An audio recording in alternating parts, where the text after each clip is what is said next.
The whole industry, I feel like that's a lot of how people think of AI. It's a time saver, but at the expense of quality. And so we felt like if we're gonna create something, it needs to be able to do both. It needs to be able to create something faster, but also do it just as well, or if not better than a human could. I remember my first reaction when I saw this was just, I was like, wow. I was like, how did you do this? Or like, what did you... I think you asked me, like, how much of this did you write? In our tool for this particular output, this content brief, or what we're calling a super brief, you give it the keyword. That's it. It now has already known your company based on everything we talked about. It's understood your sources, it understands your customers, it understands your product, its value propositions, features. And you just say, now, here's the keywords. This first output for SEO blog content flips what you normally do in these other tools, where you're being asked as the human to come up with all the ideas and the tools just generate language around your ideas. No, this thing, the super brief that it produces, it does that work.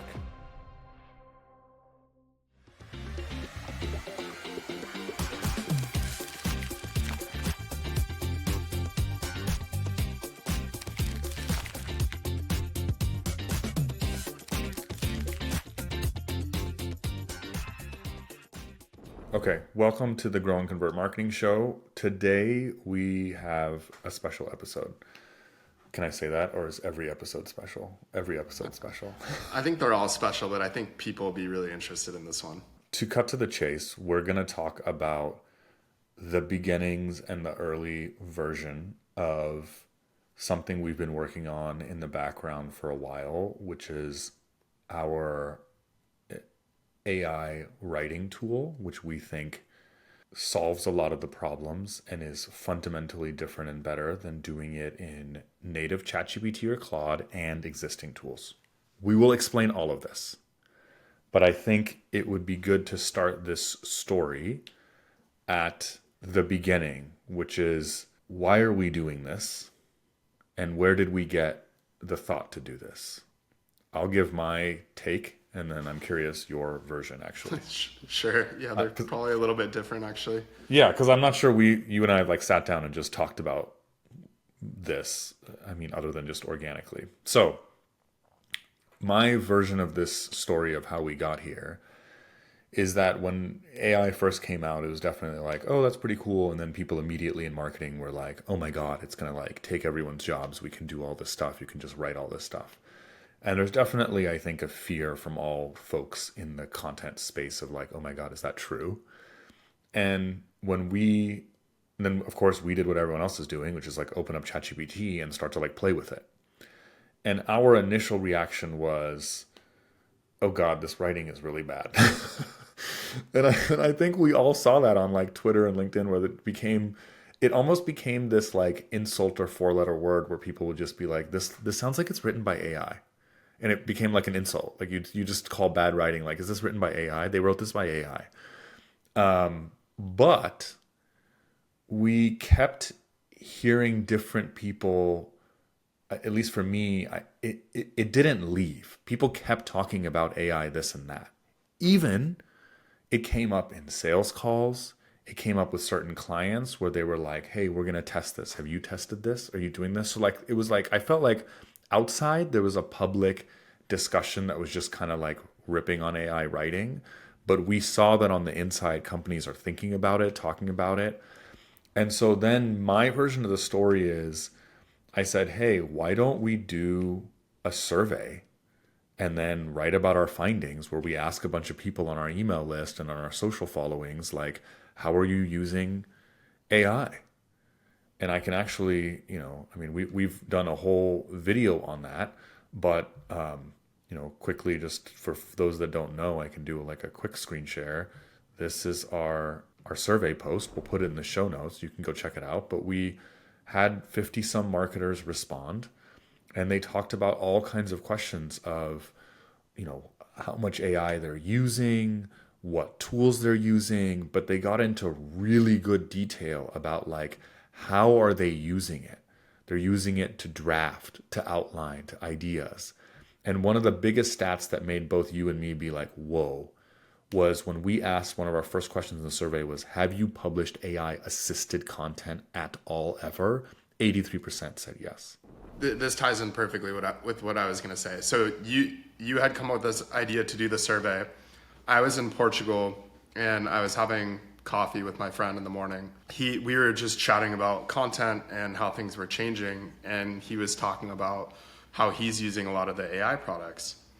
And he just kept challenging me on AI. And I remember just dismissing it because, as you said, a lot of our clients have tested it. We had tested it ourselves. It just wasn't that good. Like, no one was getting great outcomes from it. And I remember he said this one line where it like scared me. It was just like, why don't you try to disrupt your own business with AI? And it's not like disrupting it in terms of like AI can run an agency, but it was more just thinking through, okay, if this is truly technology that's going to be a game changer in the future, why don't you guys really challenge yourselves to try to get good at it so that you guys are the ones that succeed using it versus another agency figures out how to use AI better than you and takes over or something like that, essentially. And I remember I called you pretty much immediately after this conversation, not even with a solution, but more just being like, okay, we've dismissed it up until this point, but clearly AI is becoming a larger conversation. And we really, like, instead of continuing to dismiss it, like, maybe we just do need to put our heads together and figure out the best way to use this, or how people are using it, or like what are the best tools out there. Because I think prior to that, both you and I had really just used ChatGPT, and we hadn't even used other models out there and things like that. And I remember I was really turned on by AI when I saw Notebook LM and seeing the difference in how that processed information versus ChatGPT.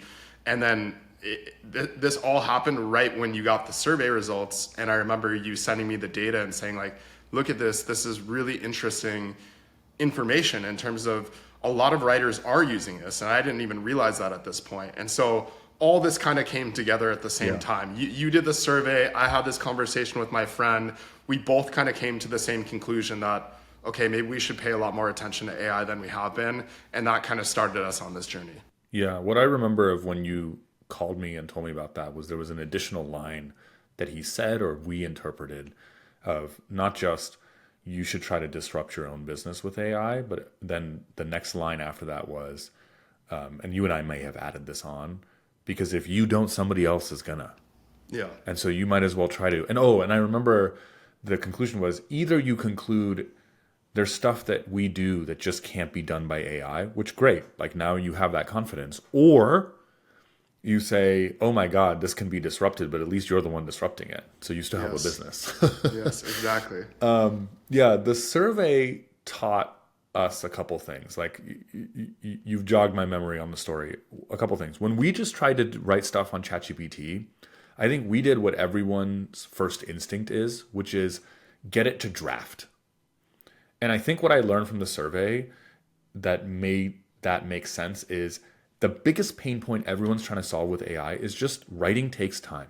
It's hard and it's tedious and it takes a lot of time. So that's the first instinct, to get it to draft. But then when you ask it to draft, at least for us at Grow and Convert, we look at it and we're like, this draft is bad. It just like wasn't good writing. But the thing is, at least for us, I was like, how much of that is just Grow and Convert? Like, we think most human writing is bad. So like, apologies to everyone who's like applied to writing. We just have really high standards. And so I was like, oh, like, is this just like a Grow and Convert thing? I don't know. But what I started to learn from the survey that I was not expecting was so many people, 84%, 83%, whatever, said they're using it. The vast majority of them said they've published multiple pieces. So they're not just like dabbling. They're like using it a bunch. But then a huge fraction of them acknowledged and admitted the frustrations of the writing being quote unquote bad, which everyone kind of who's experimented with AI writing knows what I mean. It's like they say the same stuff. It's kind of generic, it's robotic, it's really exaggerated.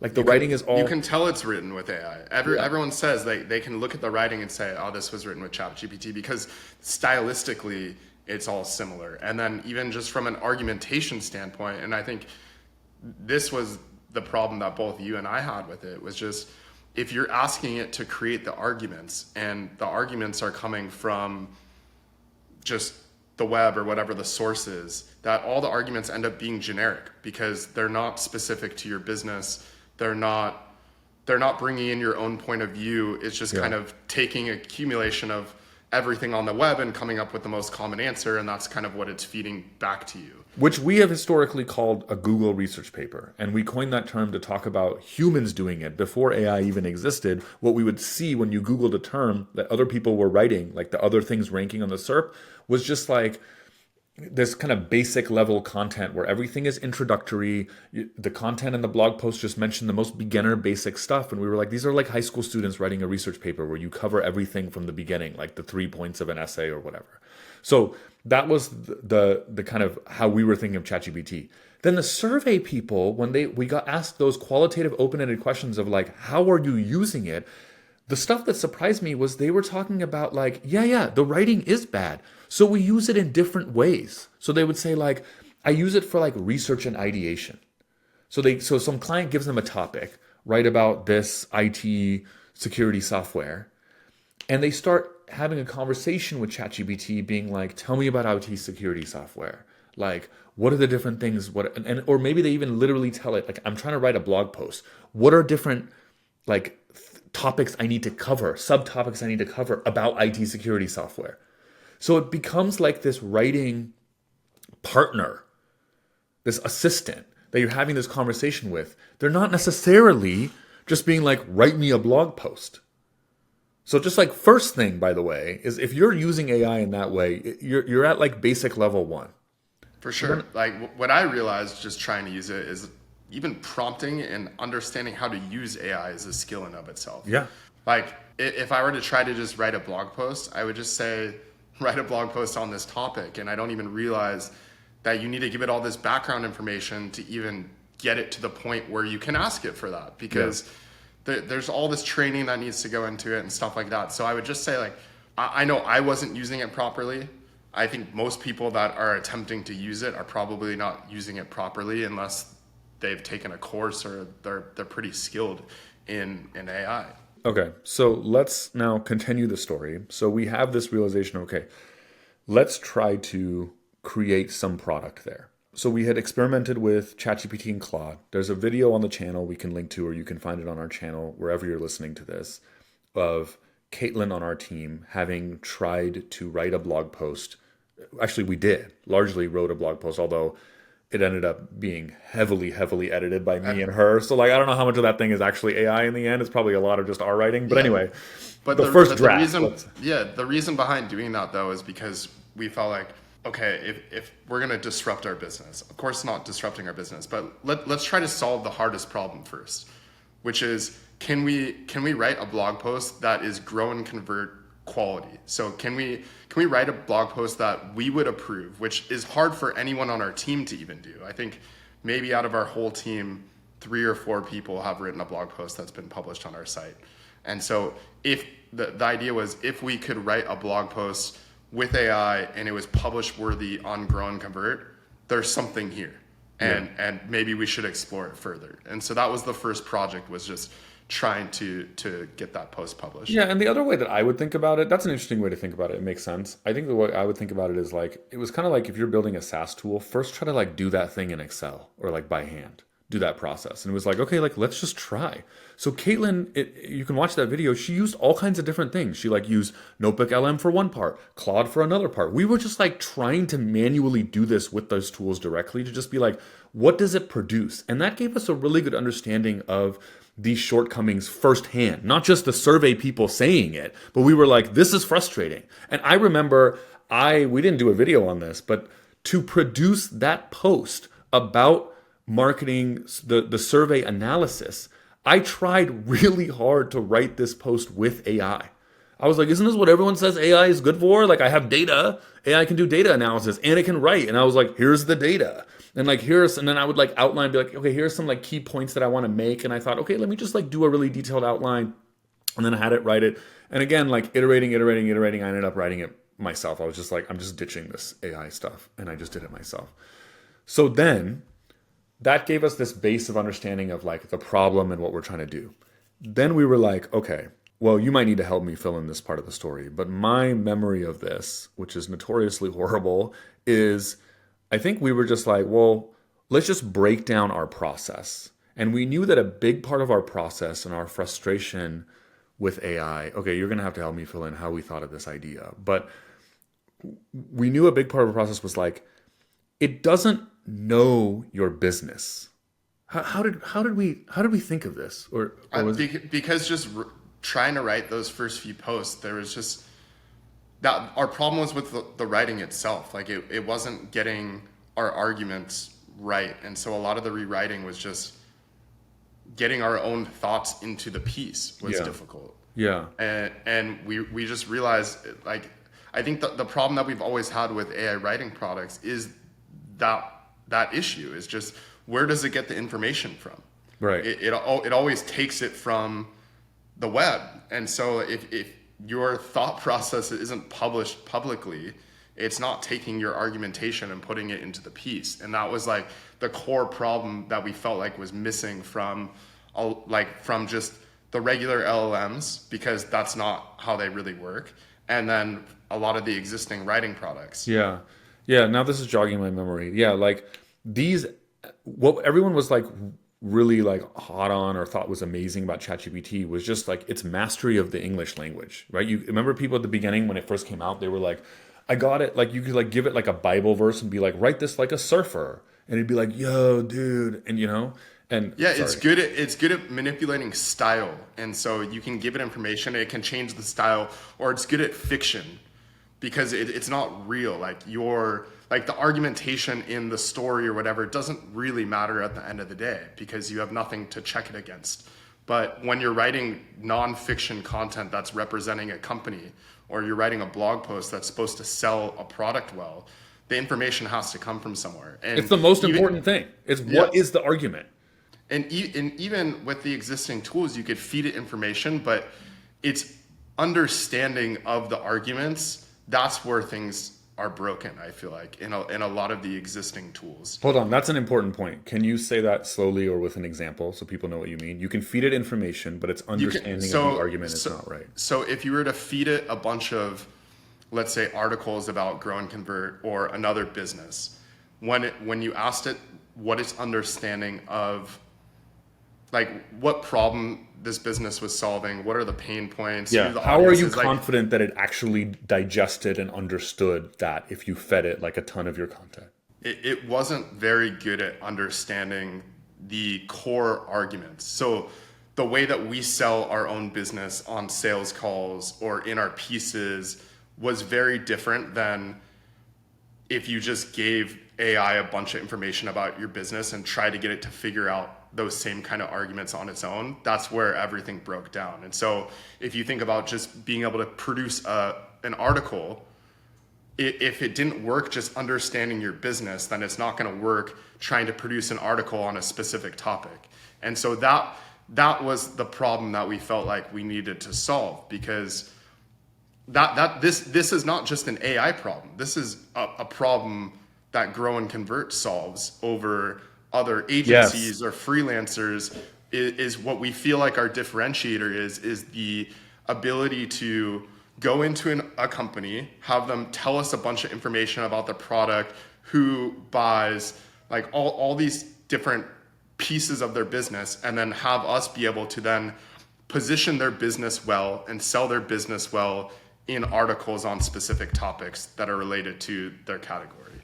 And so this is the problem that we felt like, okay, if we're going to create an AI product, that's the problem that we need to solve, because it's also the hardest problem to get right. Not like just writing a blog post. Yeah, a lot of these products can do that. Even ChatGPT, Claude, and all these things.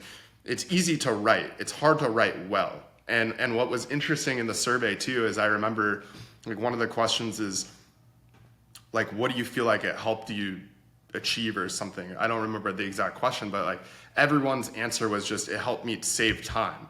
But nothing was really about quality. It wasn't, this tool helped me achieve something better than I could achieve myself. It was always just, the quality's not that great, but it saved me time. And I feel like that's kind of just the whole industry. I feel like that's a lot of how people think of AI. It's a time saver, but at the expense of quality. And so we felt like if we're going to create something, it needs to be able to do both. It needs to be able to create something faster, but also do it just as well, or if not better than a human could.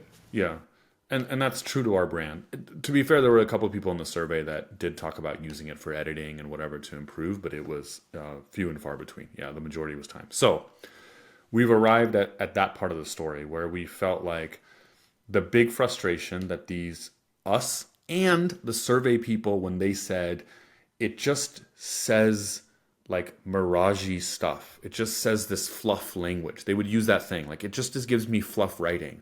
When we broke down Another key thing there, the accuracy of the information. Like, a huge theme is that people feel like they can't trust AI. Like, they have to fact check it. So it gives you this information and it's just like, where did it even pull this from? Oh, that's not even factually correct. Right. And that was another huge issue. Yeah. So we think that was an argumentation problem. Like, these things are good at like mastering English language. The sentences will have no grammatical mistakes. It's like great at that. But then, like, is the sentence saying, what is it saying? What is it arguing? Is that the substance?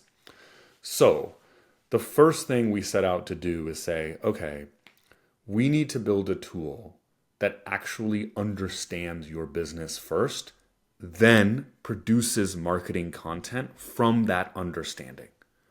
So what we're going to share is kind of where we're at in that journey and get your feedback.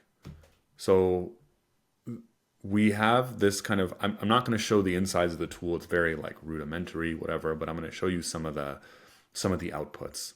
So yeah, like, I think what's interesting here is where we're at right now is we have conceptually what we think this product should be. We have some of the key features that we're thinking of building and the way that we're going to approach the existing features. And then we have some loose ideas of where we want the product to go. And we're generally just looking for feedback if this would be interesting to people. Like, if what we're building, yeah, these features sound really interesting. This could help me save time. Maybe there's things that we didn't even think of that would be helpful in here. All that feedback would be super helpful. And so if people could leave that in the comments, or they want to just send us an email because they don't want to post it publicly, feel free. And also, when we're done explaining this, if you're like, oh my God, I could use this now, it's not ready this moment to have users, but we would love to have you kind of mention that either over email, or maybe by the time we publish this, we'll create like a Google form where you can express interest. In fact, I think we have one from the AI writing survey. Okay, so the core thesis of the thing is, let's have an AI writing tool that fundamentally understands your business. What does that mean? It means it knows your product, its features, the benefits of those features, the value proposition, the target customer, ICP, ideal customer persona profile, the pain points that those target customers have, and then how your product solves them, like that, like a marketer's understanding of the business. And so obviously the first thing you need to do for AI to understand that is you need to upload a bunch of your existing information that explains that. And for most brands, it's going to be in a bunch of kind of like disparate, media assets. Yeah, it could be like an interview with your CEO where the CEO explains the whole business. It could be a sales call where they give a pitch. It could be existing blog content. It could be a brochure. But that's kind of what we were thinking in terms of the sources. You have all this information that exists already that explains the value of your business and all that kind of stuff. Could we just give it a bunch of those sources and have it learn from that information? That is in theory. So we're going to demo this using Grow and Convert because it'd be inappropriate and to show this for any of our clients. But we're starting to use it internally. So we're here for Grow and Convert. We're just uploaded a bunch of our blog posts because that's the number one sort of type of asset we have. We have pain point SEO. We have our why we started post, whatever. Then, and this is key, we don't then just give it this and then start being like, now create blog posts on blah, blah, blah. What we wanted was proof or confirmation that AI understood the business. And so there's some secret sauce of how we get it to do that. But I'm going to show you the output, and we call that the brand summary. And so this is literally me from the tool copying and pasting the brand summary into this Google Doc that came from these sources that we gave it, what is grow and convert? And you can pause the And, video for those. and I already say, like, I remember my first reaction when I saw this was just, I was like, wow. I was like, how did you do this? Or like, what did you I think tell you it? asked me like, how much of this did you write? And Yeah, I legitimately thought you wrote it because not only was it pretty much correct, I think I made maybe like two or three edits to the document when this is what it spit out. But I was just also like, it's written in the way that we would write it, which is also very hard for other people to get right. which everyone in the survey was like, God, like I just want it to write the way I write. Like that. Yeah, That took a and like this, like it was just done in a way like I don't even know if I could write it as well as this. Like the way it was pitched and positioned and like each of the sections and of course now I might be overselling it, but you'll see as we get through it, it's just like it lays out the business in such a good way that someone who didn't understand it is just like this document pretty much gives you an understanding of the full business. Yeah, and I'm going to go through some key parts of the document that sort of hopefully can convince you of what Benji is saying and him overhyping and selling our thing. But one endpoint to say now is like a key feature is that the user can read the document and edit it. So it's like the AI is saying, okay, here, I've digested everything you sent me, your sources, and then here's my understanding. Tell me if it's right. And I think that's a very natural conversation. Again, if you had a new marketing employee, that's how you would do it. You'd be like, write the landing page for this, and you wouldn't just expect that it's 100% publishable. There'd be some back and forth. So, first section is just like, what is this product or service? What is Grow and Convert? Grow and Convert, I'm going to read a few like example sentences from each part. Grow and Convert is a content marketing agency that specializes in SEO-focused content strategy designed to drive leads and conversions, not just traffic. Like, as Benji said, a lot of this phrasing to drive leads and conversions, not just traffic, is what we've said. And that's not an accident. Like, part of our secret sauce does that. And then one of the parts of the end, it says, unlike many other content marketing agencies that focus primarily on traffic growth or content output, Grow and Convert differentiates itself by focusing on conversions and holding themselves accountable to lead generation from their content. You could argue some of this could be reduced in words or like it's repetitive, but it's... But generally, it's our positioning in terms of if we're to describe our business to someone, that those are the key points that we would highlight. 100%. It's totally spot on. Then there's a section that is, for our case, called service. When we produce this for product-based businesses, it'll say like product. And it sort of reiterates the content marketing service. It creates content. And then they have, more differentiators, 3 key ways: prioritize high buying intent keywords. Number 2, conduct extensive research to produce advanced industry-specific content. That's true. That's a big part of our differentiator. We don't do Google research papers. They actively promote content through paid channels and build links. Also true. I can see already, Benji, I'd make like a slight tweak. They conduct extensive research to produce, I would say, like interviews. Yep. We use client interviews, but that's the kind of the point is like it gets a lot of this right, and then you can make these tweaks. And then features, it's kind of the way this document brand summary is created is maybe a little bit more focused on product-based businesses, but this works fine for a service-based business. It talks about pain point SEO as the first feature. Just that fact, putting pain point SEO as the first feature of our agency is correct from a prioritization standpoint. That is the most important feature from us. And so in pain point SEO, it correctly says there's 3 subcategories: category, keywords, comparison alternative, and jobs to be done. Its explanation of each of them is spot on. Category keywords are search terms that directly correspond to the product or service the category is in, e.g. best CRM software or content marketing agency. Comparison alternatives are indicating that searchers comparing products, e.g. Salesforce versus HubSpot, jobs to be done, etc. Like it just got its understanding of pain point SEO was spot on. Additional features like this is where it correctly gets expert interview based content creation. Instead of outsourcing to freelance writers who create, quote, Google research papers. I was so happy when I read that. This is why I was just like, wow. I was like, are you sure you didn't write this? I was like, I don't understand how it knew this. So, and It was like an these are aha research moment for me. papers, parentheses, regurgitating what's already online. Yep, like that's how we talk about it. So funny. Yeah, Grow and Convert conducts extensive interviews, shapes the article around the viewpoints, knowledge of the company, etc. Active content promotion, conversion tracking, also a key part of our features. Anyway, then it then lists customers and use cases. Remember, this document is not an output by itself. I mean, I sure you could use that as an output if you had a use for it, but it's to guide its future content products and deliverables you're going to create, such as blog posts, outlines, super content brief that we're going to talk about, social posts, etc. So you're just sort of, it's saying, this is what I understand your business to be. And so it has detail like customers and use cases. It lists our customers, like B2B SaaS companies is the first customer type. It lists the pain points of those types of customers, how Grow and Convert solves those pain points, and the end benefits of solving them. And it does that for multiple B2C companies, service businesses. Then competitors and alternatives are not just like direct competitors. It's not just listing agencies. It talks about categories of alternative ways to get this from your customer that your customer can use. They can use other content agencies. They can use in-house content teams. They can use freelance writers or traditional SEO agencies, and it has bullets describing each one.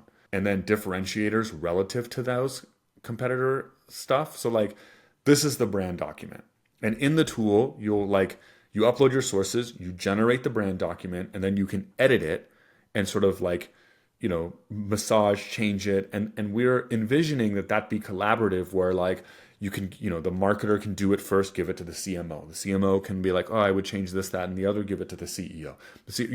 As much or as little as you want, it becomes this collaborative thing where you're saying our tool now understands our business to be this. It understands the customers to be this. It understands the pain points we solve to be this. Then it's ready to produce content for you of different types. Moving forward, we have already played with having it produce social media content and different things, but the big one we're trying to do, because it scratches our own itch internally, is obviously SEO blog content. And as we described earlier, like jumping to a draft is really hard. Like at Grow and Convert, even a new writer that has passed our test project and done some training, when we give them to a strategist and have them write, like there's a bunch of editing involved. So that's like, we were like, oh, this is going to be hard. So I'm going to fast forward through tons of iteration and work we've done. But what we have it producing now to help us in blog post content generation that we want to show you guys and get your feedback on, to say like, would you like this? Is this useful to you? Would you want this if we said it was available now? It's not, but in theory, is what we are kind of have a temporary name for, or jokingly are calling a super brief. And we're kind of making fun of the fact that content briefs, everyone uses content briefs, but they're sort of just painfully basic. They'll be like, content briefs will be like, make sure every sentence is not longer than this many words, and write at a, high school level or a 10th grade level, and like, every 5 sentences include a photo or something like this. The challenge with normal content briefs is, one, they're tedious for whoever the content marketer is in-house to go through the process of creating it. You have to like come up with the keywords, the secondary keywords, and like try to give the writer a bunch of information on the topic. And we wanted to kind of flip that process. Like if you were internally, if you were someone internally and you were working with a writer or writing team and you wanted to go after some topic or keyword, what is the information that would be really helpful to give to the writer to get them to produce the best content? And that's all I'm going to say, because I think now going through our brief, these are the things that we think would be most helpful for AI to do for either the content marketer or the writer if they're going to target a keyword. Yeah, and I would add one more thing. Like you said, the problem with them is that it's tedious to produce. There's an additional problem, which is on the other side.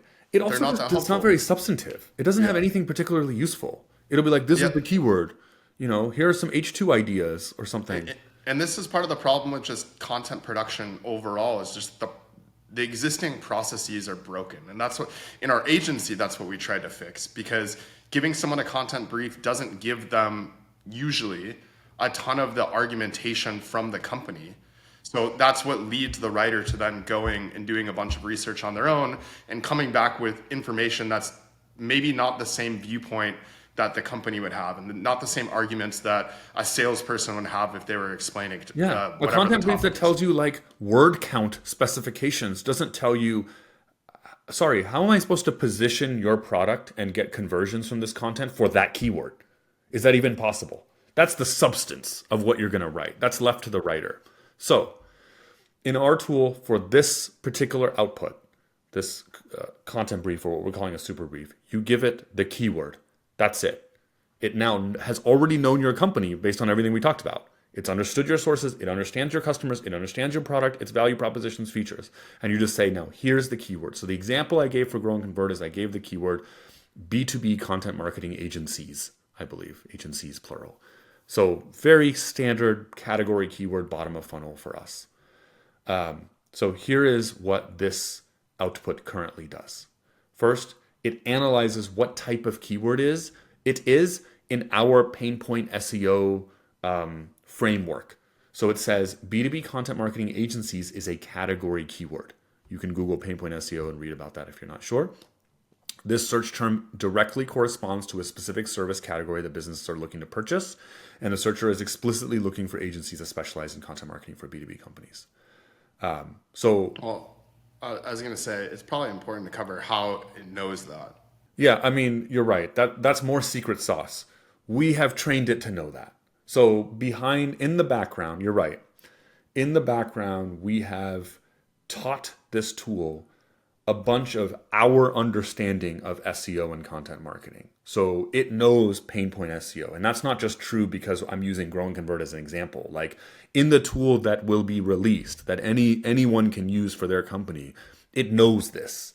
It knows that there's different... But I think it's important to cover that it's actually looking at the SERP and coming up with this information. Oh, yeah. So as opposed to if you were just to use ChatGPT or something like that, it's using its training data and not looking at the live SERP. Yeah, we'll get to the SERP part. You're right. So then search intent, it then elaborates on this and says, who is the likely customer persona that would be Googling this? So for our case, again, B2B content marketing agencies is the keyword. It says the searcher is likely a marketing leader, CMO, VP, marketing director, a business owner who's responsible for driving leads and revenue through marketing, blah, blah, blah. And then it says their pain points. So struggling to generate qualified leads from their current content marketing, lack of in-house expertise, etc. So then this is what Benji's talking about. Section 3 of this super brief is patterns in the SERP. What our tool has done is our tool goes and Googles your keyword and digests and understands the, I believe, top 10 results. So it sees what's already ranking. And then it analyzes that for you to find patterns. It says types of pages ranking. The SERP is dominated by list posts featuring top or best B2B content marketing agencies. These are resource pages, blah, blah, blah. It then finds common patterns of content. Most pieces within what's already ranking.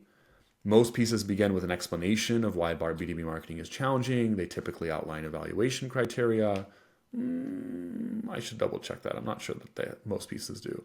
The majority feature lists of agencies. Absolutely true. Many emphasize the importance of strategy over just content production. I would also double check that.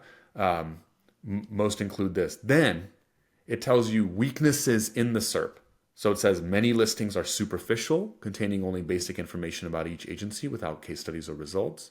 There's limited discussion of how agencies measure success beyond vanity metrics. Few pieces provide clear differentiation. Why? Why do this?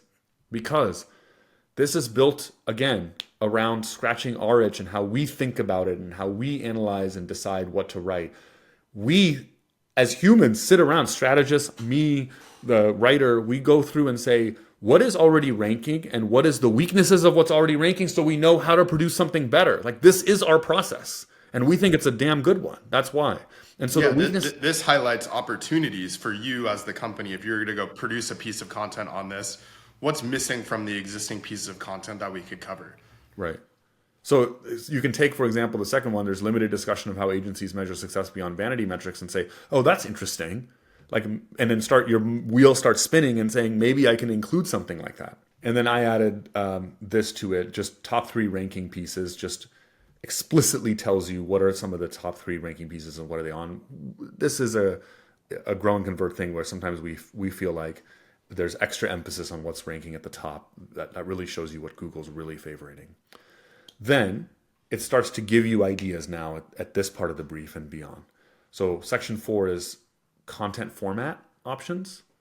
And we have kind of 2 things that we do. We say the tool will tell you what's like the safest content type you could create for this keyword, which is as similar to what's already ranking as possible. That's how we define safest. So it says, look, the safest format would be a comprehensive list post of the best B2B content marketing agencies. Give detailed reviews of each agency, including their specialties, case studies, and approaches. This aligns with what's already ranking and what searchers expect to find. And then it even gives you a small idea at the end, including categories like best for SaaS, best for technical content would make it more useful for the diverse B2B audience. I like that. Pretty smart. And then this one, I had never seen this before, and I already love this. Yeah, it's something that I haven't even thought of, but I'm like, this actually. Yeah, this came from some collaboration on our side. But like, we thought, let's have it also give some more creative stuff. You don't have to use it, but we call it like the riskier or unique content format. And so it says a more contrarian approach would be creating an interactive decision tool or guide that helps business identify the right type of B2B agency based on their specific needs, goals, or industries. That would be hard to create, but that's pretty creative. Like if you actually had an interactive tool, that would be pretty cool. Like, what are your issues? And then here's some B2B content marketing agencies. It could include, it goes on. This could include a self-assessment quiz, budget considerations, matching algorithm, whatever. Again, the whole point is this is a riskier, unique content format. It's an idea. So remember in the survey, a lot of people were saying they're using it for ideas. We said, let's do it really well. And now this is starting to get to the part that I really love. Section 5 is a very kind of on-brand, grow and converty thing, which is ways to pitch your business for this keyword. So again, we're going to use our grow and convert service business for content marketing B2B content marketing agencies. You can imagine if you're listening and you have a SaaS company or SaaS clients or some product-based businesses, it would be for this keyword, how do you pitch your product? And so it says, it gives you ideas like grow and convert services tied directly into the pain points of searchers looking for this keyword. You can position as a solution for this. And then it starts mentioning pain point SEO strategy, expert interview-based content. It'll reiterate the features. And for a service business, this may seem like kind of obvious, and it kind of is. Service businesses are different, but in theory, you can imagine, I mentioned at the beginning of this conversation, like a theory, like IT security software. If you had a particular software that like approached IT security in a unique way and you had some keyword like, how do I keep my web servers secure? This would start giving you ideas of, hey, mention this feature, mention that feature, mention this feature. It'd be like, okay, this is how I can tie this in. And if you're giving this to a writer, this lets the writer see, like, here are the features of our brand and product that can be tied into this keyword. So they start producing pieces that actually convert and actually sell your product. Gives you some title options, that's self-explanatory. And then it starts giving you a couple introduction ideas.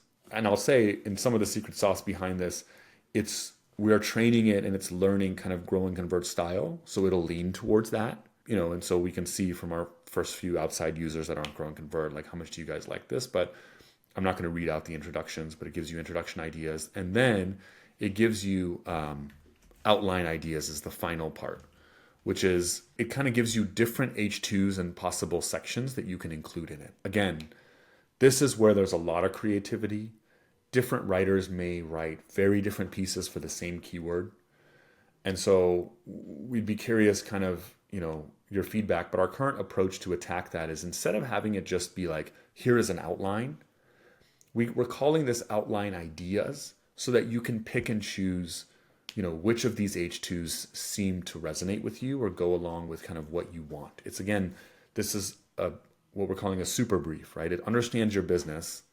It knows your customer and its pain points, and it's giving you an outline beyond just regurgitating what's on the SERP like a Google research paper. But examples here are like section 1, it says you can have one that's like why most content marketing fails to generate leads, which would be a good, like, the fact that it even suggested this is proof that it's doing all of this knowing Grow and Convert as a business.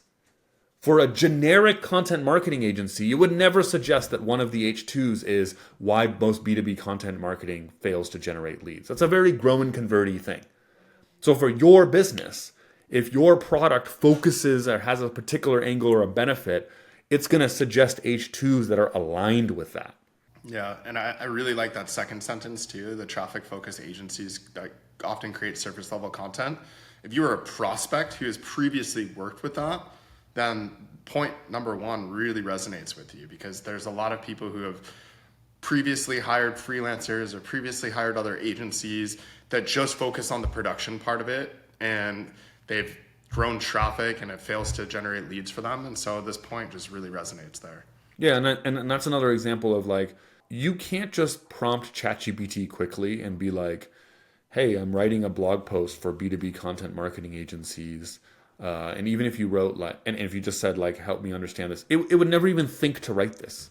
You need to know Grow and Convert. You need to know what we focus on to even know to talk about this. And even if you told ChatGPT, this is for Grow and Convert, like we've tried that, it would be really hard pressed to say this, and especially say this in a way that's like close to your positioning and messaging. And it gives a bunch of ideas, like a section idea, key evaluation criteria for B2B marketing agencies. That's a pattern that we do. We love to talk about that. Number 3, then have a section on Grow and Convert. And then it starts listing additional agencies that you could list, because it knows that this is a category keyword, and it knows it's a list post. Yeah, what you're supposed to do is probably give it a list post. And it even gave this is an outline for a post that could be titled something like Top 10 B2B Content Marketing Agencies that focus on lead generation, not just traffic. So that's what we have as our first kind of output of our tool. And that's the basis of it, is it really understands your business. And then this first output for SEO blog content, as Benji said, flips what you normally do in these other tools, where you're being asked as the human to come up with all the ideas and the tools just generate language around your ideas. No, this thing, the super brief that it produces, it does that work.